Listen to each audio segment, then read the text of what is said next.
When I say banned episode, you're probably thinking of something that skews a little more adult. Plenty of raunchy comedies have had jokes cut and episodes pulled, but it's a lot less common for shows that center on colorful cartoon monsters and the value of friendship. Hey guys, it's Alyssa with Channel Frederator, and today we're bringing you our top censored moments in Pokemon. So pull out the fainting couch and clutch your pearls, viewers, as we go into these censored moments.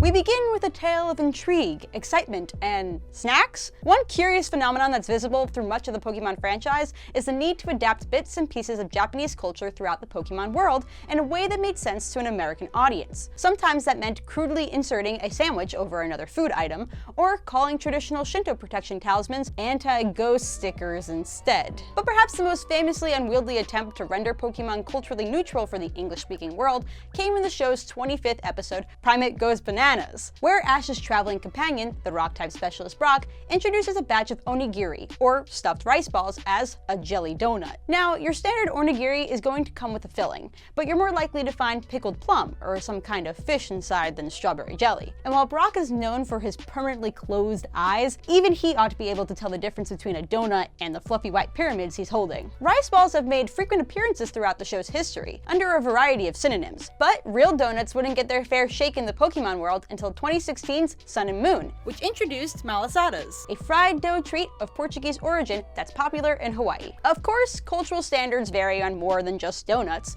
Different countries can have wildly varying views on the kind of violence that's acceptable for younger audiences. And in spite of all the time Ash and his Pokemon spend being zapped, blasted, and set on fire, one episode failed to make it across the Pacific, where the danger got a little too real. In The Legend of Dratini, originally the 35th episode of the series in Japan, Ash and his friends find their way to the Safari Zone, a park full of rare and exotic Pokemon, including the titular dragon. But they quickly find themselves tangling with a gun-toting Safari Warden, and things only escalate from there when Team Rocket's Jesse and James arrive, up to their usual brand of incompetent villainy. At a time in the late 90s when Pokemania was at its peak, the series was facing heavy scrutiny from media and parents who are utterly confused by the cartoon monster obsession. It's not hard to imagine a skittish TV exec axing an episode that sees its 10-year-old protagonist held at gunpoint. While the show's Monster of the Week format meant that the episode's absence was largely unnoticed by the large audience at the time, it does feature Ash catching an entire herd of Tauros, whose reoccurring appearances in the later series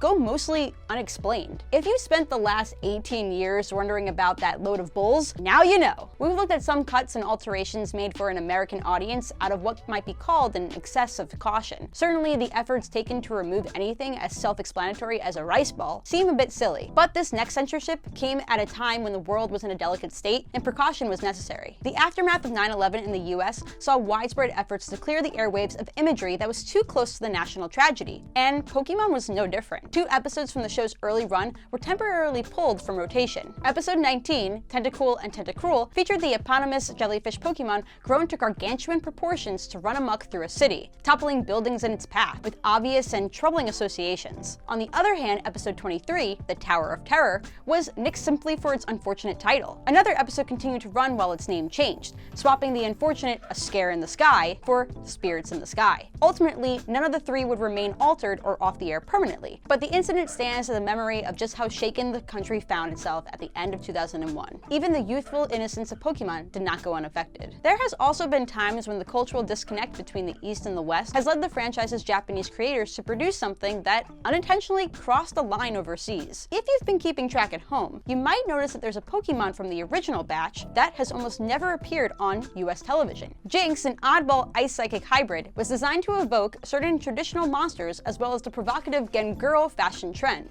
a style that emerged in Japan in the mid-90s and saw young women dousing themselves in spray tan and bleaching their hair. But no matter the intent, Jinx's pitch-black face and pronounced lips made it the spitting image of a racist caricature in the eyes of American viewers. And after the original airing of the one early episode, Holiday Hijinks, public outcry would quickly lead to Jinx's removal from American broadcasts, including a second Jinx-heavy episode that aired in Japan in 2002. In the long run, Jinx would receive a franchise-wide makeover that gave her a purple face, but several early episodes of the series that feature brief appearances of the original design have remained out of circulation. Up to now, whether it's been a case of donut confusion or an ice type in the need of a makeover, we focus on times that the show has been edited or pulled entirely from the US. But Pokemon has faced censorship in its own home country of Japan as well, for some truly unfortunate reasons. While there have been episodes pulled from rotation after as little as one airing, more on that later, there have actually been 3 episodes that have never made it to air at all. We start with what would have been the 101st episode of the Advanced Generation era of the series. It's centered on 2 water ground types, Whiscash and Barboach, whose designs and abilities draw a link between catfish and earthquakes in Japanese folklore. It's believed that catfish are able to predict earthquakes,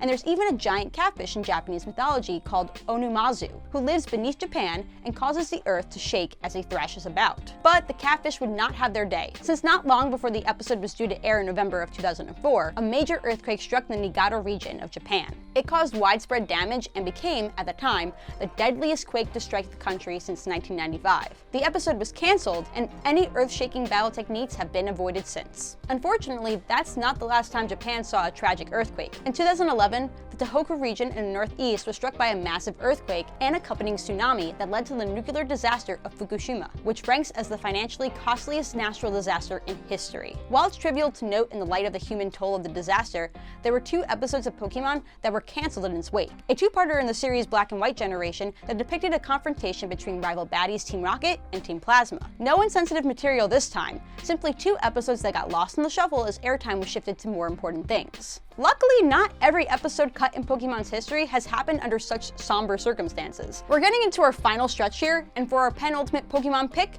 there's no way we could overlook what might just be the strangest item on this list. An episode that broke the American taboo on lewd content in children's entertainment in a ridiculous fashion. The show's 18th episode, Beauty and the Beach, centers around a swimsuit competition. So right off the bat, we're in territory that's out of place in a realm of a Saturday morning cartoon, especially when we throw preteen gym leader Misty into the mix. But the episode's infamy doesn't come from showing a little skin, and really, there's a lot of skin. It doesn't even come from the old man who flirts with Misty, who is, let's be clear, 10 years old. No, the moment in which the Beauty and the Beach goes too far is when, in an attempt to win the bikini competition and secure the prize money for themselves, Team Rocket takes the stage. Both of them. That includes James wearing a bodysuit with giant inflatable... Let's just say James really gets in touch with his feminine side in this episode. It's more bizarre than anything else, but someone in charge of the show decided that a grown man driving a 10-year-old to tears with a superior chest size was not something they wanted to be held accountable for, especially airing in between episodes of Animaniacs and Batman. Beauty and the Beach would eventually run as a lost episode, cut down to a brisk 18-minute runtime by the removal of its more suspect elements. But for children of that era, the era when Pokemania was raging and the internet was young and full of hearsay, the legend of a banned Pokemon swimsuit episode may never die. But if there's one incident that's more infamous than James's ill-advised costume decision, there's this one. A moment so iconic that it broke into the public consciousness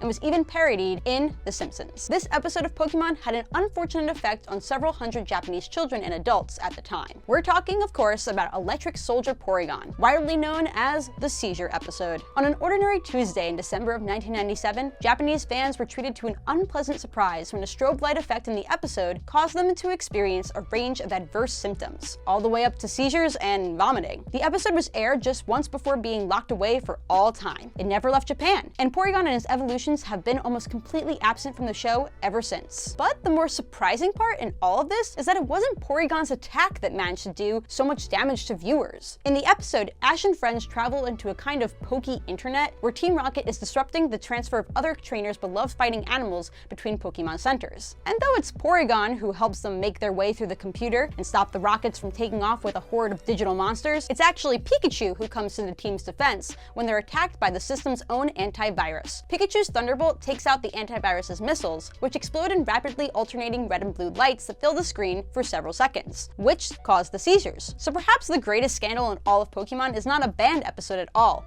but the injustice dealt to one innocent Pokemon. Porygon, as it turns out, is a noble creature unfairly burdened with a grim reputation, and Pikachu, who is the one that caused the problem all along, has avoided punishment, appearing in almost every episode of the series since. What did Porygon know that made Pikachu want to silence him? There's no telling how deep this conspiracy goes, but that's another topic for another video. Once again, I'm Alyssa, and thanks for watching Censored Moments in Pokemon. What show should we cover next? Did we miss any censored moments? Comment below and let us know. We have videos dropping every single day, so make sure to subscribe to Channel Frederator, your Cartoon Central on the internet.